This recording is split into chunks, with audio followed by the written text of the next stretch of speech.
just checking in. I wanted to touch base on two really important topics before we start our distance learning journey on Monday. The two things are that optimal learning environment that we create in our classrooms, having that on our distance learning as well, as also with some wellness tips that I've read in a recent blog. So let's talk about that optimal learning environment.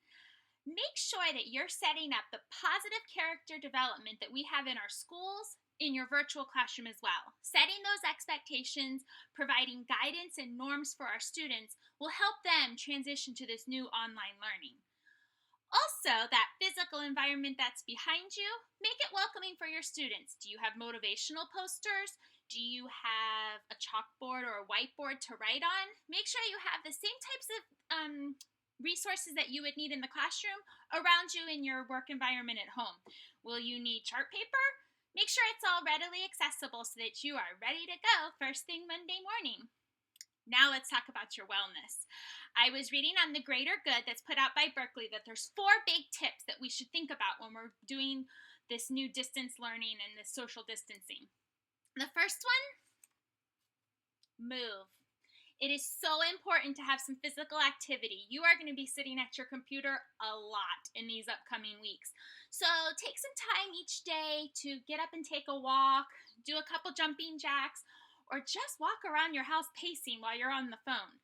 Anytime you can sneak in a little bit of movement will really help and make sure that you are active. Next is nourish. Meal plans, some healthy meals. You want to make sure that you also set timers because time can slip away from you when you're in front of your computer.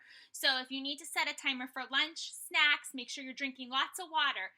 Nourish with those healthy meals. Third is connect. What social support do you have in place?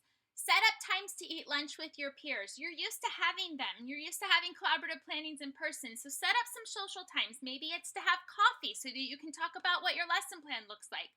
Have some social interaction with your peers, with your friends, to really have that support. And last, you want to have stress reduction. They call that B. So how are you coming to at the end of your day, relieving that stress before you get into your life? Because right now you're working from your home. So how are you breaking that home, turning that computer off, and really reducing your stress? And the first 3 things, the movement, the activity, and the social support, will really help with your well-being as well. I hope that those tips help you as we transition. And I know that you have great leadership teams on each of your campuses willing to support you. We're also here for you.